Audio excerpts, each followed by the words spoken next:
Hey, I wanted to give you a flavor of what my LinkedIn course is like, so here is a free excerpt from Module 3, Part 1, Optimizing Your Profile for Your Ideal Prospect. It's about 6 minutes long and should give you a good idea of how this course is laid out, so enjoy.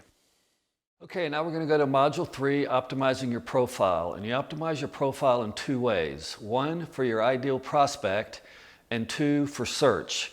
So in Part 1, we're going to talk about optimizing our profile from our ideal prospect, and in Part 2, we will talk about optimizing our profile for search.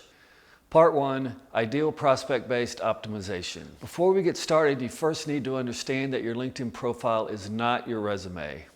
If that is what your profile reflects today, it can and will be after you watch Parts 1 and 2 of this module so much more. Think of it more as your personal website and view it as an always-on sales and marketing asset. It's your chance to show other LinkedIn members, and particularly your ideal prospects, why they want to connect with and ultimately do business with you. As with any sales and marketing asset, you want to make your LinkedIn profile as readable, persuasive, and engaging as possible. In particular, you want to make your profile attractive to your target audience. With all LinkedIn marketing and marketing in general, always keep your ideal prospect in mind when creating or editing your profile. Remember, your LinkedIn profile is not about you specifically, but rather about attracting, engaging, and exciting your target audience. You should think about optimizing your profile in two ways. One is to optimize your content to make a great impression and attract, engage, and excite your target audience and encourage them to take some action, such as reach out to you. The other is to optimize your profile for search engine optimization, or SEO, so it ranks higher in searches and you can be found more easily and often. We will cover both. Here's a pro tip. If you're giving your profile a makeover or doing any significant editing to your profile, turn off profile edit notifications to your network if you haven't already done so. That will keep anyone from knowing about your changes until you have completely optimized your profile.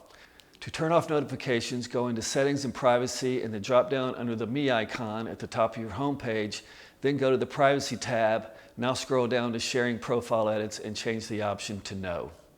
We covered this in editing your settings, but here's another pro tip. You control your profile and can limit what is shown on search engines and other off-LinkedIn services. For instance, Google indexes LinkedIn profiles. Viewers who aren't signed into LinkedIn but find you in some other way, such as a Google search, will only see what you decide you want them to see. If you haven't already done so, edit your public profile by going to Settings and Privacy in the drop-down under the Me icon at the top of your home page, then go to the Privacy tab. The Edit Your Public Profile option should be one of the first ones you see. Okay, now we're going to make sure you make a great impression. You're going to learn how to optimize your profile for your target audience. First up, your headshot. Your profile photo or headshot is one of the first things anyone visiting your profile will notice. A picture is worth 1,000 words, and who doesn't like to look good?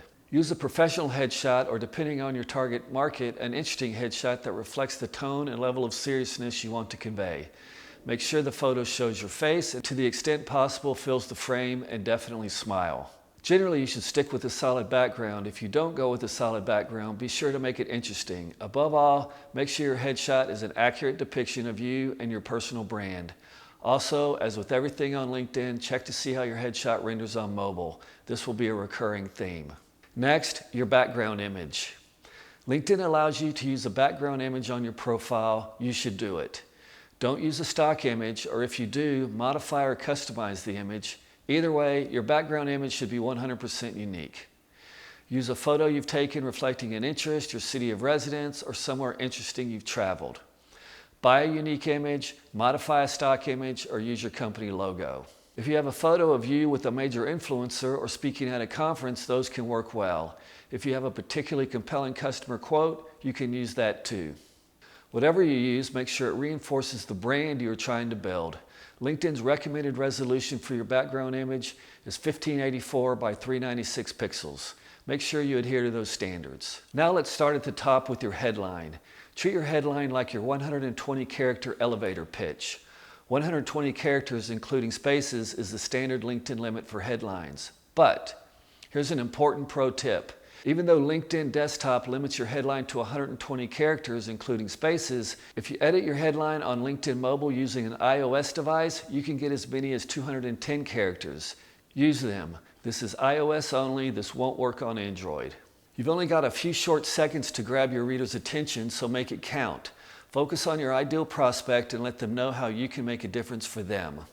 So often you'll see headlines such as these: Senior Account Executive at Insert Company, or Enthusiastic Sales Professional at Insert Company Name, or the dreaded Business Development.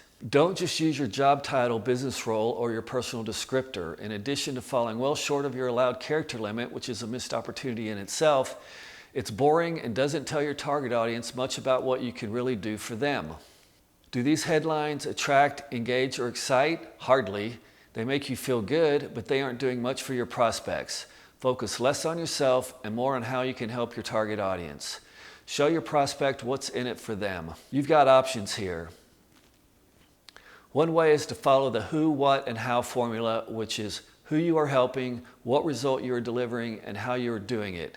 So for instance, I help my target market to get the result I am delivering or solve the problem I can help them solve by how I am doing it. So for instance, I help small businesses generate a steady flow of leads and increase sales by teaching them how to leverage LinkedIn's vast database of potential prospects. I hope you enjoyed that short excerpt, and I hope you were able to get a feel for what this course is like. That was a little taste. The course consists of 9 modules, many of which, like Module 3, are broken up into parts. But I think you can appreciate how watching this course 15 to 30 minutes at a time would work best. It's information dense, and you'll want to take notes as well as watch sections more than once. If you're ready to get started, click below. If you're serious about using LinkedIn to get more leads and sales, and you've got a valuable product or service, you'll be glad you did. In the unlikely event you didn't think you got your money's worth after taking the course, I offer a 30-day risk-free money-back guarantee, so you have nothing to lose, literally. Leads and sales are waiting for you on LinkedIn. Learn how to go get them. Click below and get started today.